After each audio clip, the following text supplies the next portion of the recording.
We're going to spend a few minutes with the fantastic artist whose exhibit will be on display here at BRIC starting February 27th. It consists of portraits of diverse Americans. It's called Not Going Anywhere.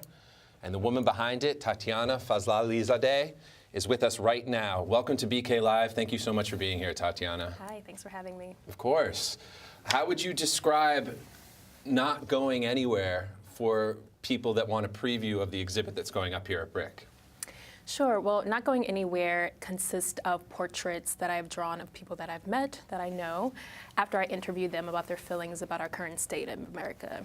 After the election, I know I was feeling really upset and emotional and not really sure where to go. And so I wanted to talk to some of my fellow friends, artists, activists, and see where they were. And so the project started with that.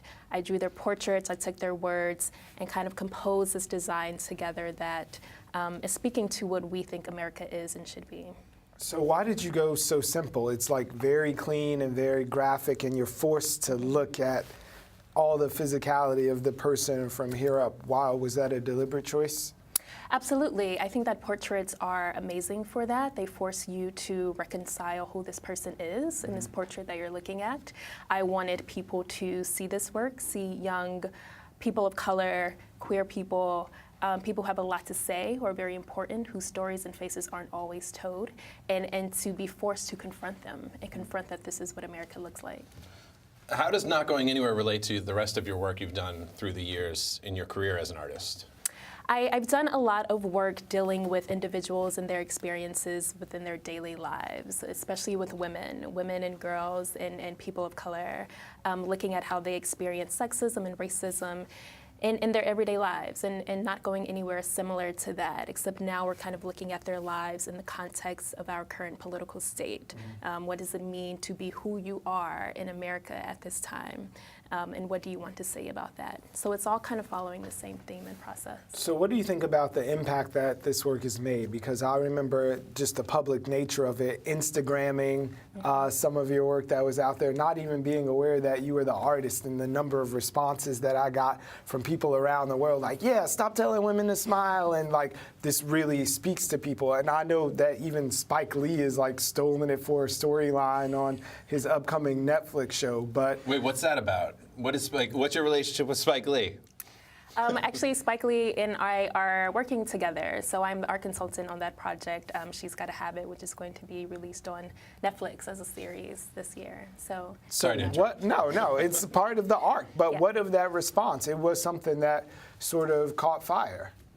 Yeah, you know, it really did, and I wasn't expecting that. When I first started Stop Telling Women to Smile, I was really just experimenting with this new medium, with going outside in the street, putting up work in the public, which I don't usually do. I'm an oil painter primarily. And it sort of took off, and I realized that what I experience as a woman receiving sexism every day, other women experience all the time as well. And I think that's why the project got so popular, in that women were saying, I experienced this too. Right. So. There was a lot of Me Too moments, like it wasn't happening in a vacuum. Absolutely. How do you feel as though we can move towards more of a change with this sexism? I mean, not just through art, but kind of how do we make a difference in this world that we're living in today regarding sexism? You know, I really think that it begins with listening to women and their stories and what they say they go through. If a woman tells you, I experience sexism in this form or fashion daily, or I have since I was a child, then we listen to her, we take her experience as valid, and we see how we can change ourselves and our behavior ourselves, and then move forward and try to change the people around us. I think a lot of people think that they aren't sexist, that they never participate in sexism or misogyny at all, when that isn't true. I think that we all play a part of it, especially men. I can't think of a man who has not in some way performed some type of sexism. So you start there, you start with yourself and say, what can I do to change myself? And then you change and try to help the people around you. I think it's especially contingent on men to stop other guys or to make them aware. So if you want to make yourself aware, Not Going Anywhere is actually going to be opening at BRIC House when?